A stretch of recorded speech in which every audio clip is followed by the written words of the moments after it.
2019 के हार के बाद महागठबंधन अब कोई गलती नहीं करना चाहती। ऐसे में महागठबंधन हर कदम को फूंक फूंक कर रख रही है। इस वक्त हमारे साथ आरजेडी के प्रवक्ता मृत्युंजय तिवारी हैं।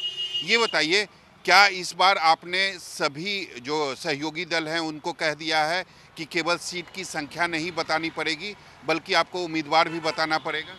देखिए, लोकसभा चुनाव में आपने ठीक ही कहा कि हम लोगों ने जो देखा खामियाजा भुगता, तब दूध का जला तो मट्ठा भी फूंक कर पिएगा। तो हम अपने सभी सहयोगी दलों का सम्मान करते हैं, सबको उनका वाजिब हक भी मिलेगा, लेकिन आखिर जिताऊ उम्मीदवार भी तो देखना होगा। तो जो भी जितना भी जिनको सीट मिलेगा उनको उम्मीदवार कौन होंगे उनके, ये तो उनको दिखाना होगा। नहीं तो इसी का खामियाजा हम लोगों ने लोकसभा चुनाव में भुगता है। इसके बावजूद हमारे नेता तेजस्वी यादव जी लगातार सभी सहयोगी दलों के नेता से बात कर रहे हैं। हम लोगों का सभी सहयोगी दलों का भी सम्मान हम कर रहे हैं, सहयोगी दलों का भी सहयोग आरजेडी को मिल रहा है। और हम लोग के लिए सीट मायने नहीं है, मायने है कैसे महागठबंधन क्लीन स्वीप करे। इसके लिए जो भी कुर्बानी होगा वो सब लोग देंगे, चाहे आरजेडी हो, सब लोग हैं। और सब लोगों में इस बात की सहमति है कि सीट को लेकर के कोई किचकिच नहीं।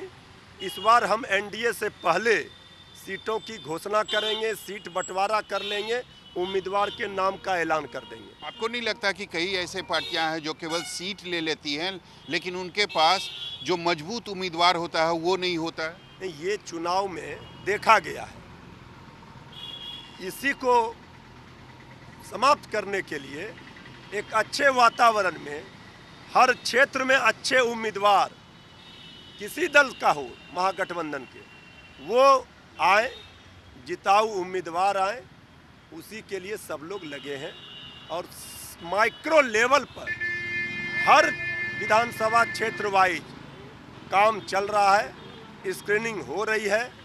और इसमें हमारे नेता विरोधी दल तेजस्वी यादव जी पूरी तरह से मुस्तैदी के साथ लगे हुए हैं। और हमें लगता है कि हमारे सभी सहयोगी दल भी इसमें सहयोग कर रहे हैं। सबका सम्मान और स्वाभिमान की रक्षा भी हम करेंगे। तेजस्वी यादव जी के नेतृत्व में महागठबंधन महामजबूत होकर महाविजय करेगा, ये सबका उद्देश्य है। कितनी सीटें पर आरजेडी इस बार चुनाव लड़ेगी? देखिए, सीटों पर तो हम 243 सीट पर तैयारी कर रहे हैं। आई जब हम 243 सीटों पर तैयारी करेंगे तो जो हमारे सहयोगी को गठबंधन में जाएगा सीट, हम तभी उनको भी मदद कर पाएंगे वहाँ। अभी कौन कितने सीटों पर लड़ेगा ये तो संख्या नहीं बताई जा सकती है, लेकिन एक अनुमान आप कह सकते हैं कि आरजेडी 150-60 सीट पर चाहती है हम लड़े, लेकिन उसमें हम सभी सहयोगी दलों को भी नाराज नहीं करेंगे, सबको साथ लेंगे।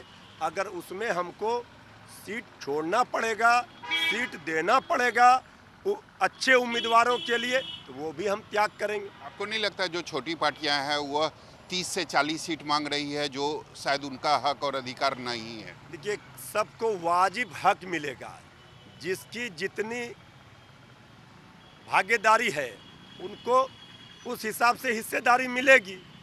किसी के साथ अन्याय नहीं होगा। लेकिन अगर कोई प्रेशर पॉलिटिक्स करेगा तो ये भी हमारे पार्टी के नेता की उदारता और महानता का कोई नाजायज फायदा उठाकर, आपने देखा मांझी जी का तो कोऑर्डिनेशन बहाना था, कहीं और एनडीए में जाना था। तो इसलिए हम लोग जो भी सहयोगी दल हैं सबका जब सम्मान कर रहे हैं, सबको वाजिब हक देने के लिए तैयार है, सबका मकसद उद्देश्य एक है, तो फिर सीट का मायने नहीं होना चाहिए सबके लिए। जिसकी जितनी हिस्सेदारी है उसका वाजिब हक उसे जरूर मिलेगा, लेकिन अगर कोई प्रेशर पॉलिटिक्स करेगा तो उसे बिल्कुल बर्दाश्त नहीं किया जाएगा। कैमरामैन ऋषि के साथ सौरभ कुमार, पटना, न्यूज़ 24।